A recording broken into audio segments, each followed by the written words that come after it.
पीछे निंदा करना, बहुत अंतर है।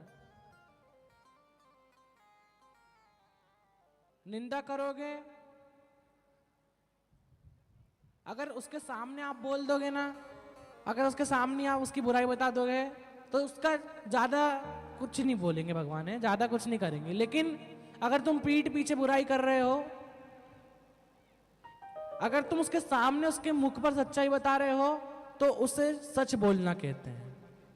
और अगर तुम उसके पीठ पीछे बुराई बता रहे हो लोगों को तो उसे निंदा कहते हैं। अगर उसके मुख पे आप सच्चाई बता दोगे तो उसका कोई पाप नहीं है, आप उसकी सच्चाई बता रहे हो, आप उसका जीवन अच्छा कर रहे हो। और हमेशा सच कड़वा होता है, हमेशा सच कड़वा होता है।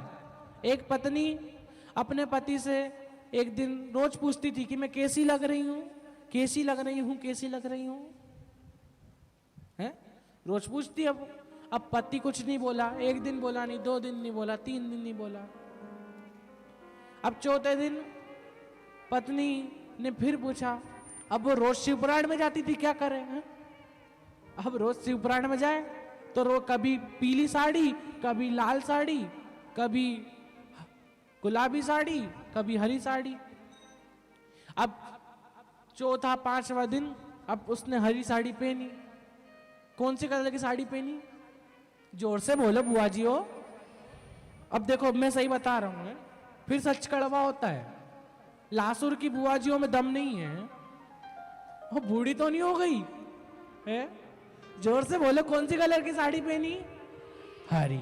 अरे वाह रे, क्या जोश आ गया। अब हरी साड़ी पहनी। अब पति से उसने वापस पूछा मैं कैसी लग रही हूं, पति कुछ नहीं बोला। अब पत्नी ने जोर से चिल्लाया, अपनी माता जी को तो रोज कहते हो माँ तू आज बड़ी अच्छी लग रही है, और मेरे को तो कभी कहते नहीं हो। अब पति मन में सोच रहा कि सच बोल दूंगा तो विवाद हो जाएंगे, और अगर झूठ बोल दूंगा और झूठी सच्चाई, झूठा आसरा देने से क्या मतलब। अब पति ने सच बोल दिया। ऐसा लग रही कि हरी हरी घास में भैंस चल रही है, हरी हरी घास में भैंस चल रही है, ऐसी लग रही। अब पत्नी ने ढूंढ दिया पति को। अब सच भी कड़वा होता है, कभी कभी किसी को सच पसंद नहीं आता और कोई कोई सच को स्वीकार कर लेता है,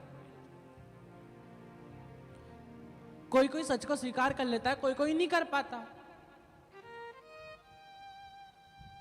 अब मुख दिया है तो इससे भगवान का भजन करो, निंदा नहीं।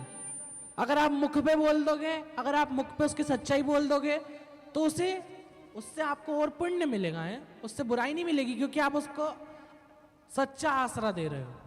अगर आप उसके मुख पर अच्छाई कर रहे हो, पीठ पीछे बुराई कर रहे हो, तो इसको निंदा कहेंगे।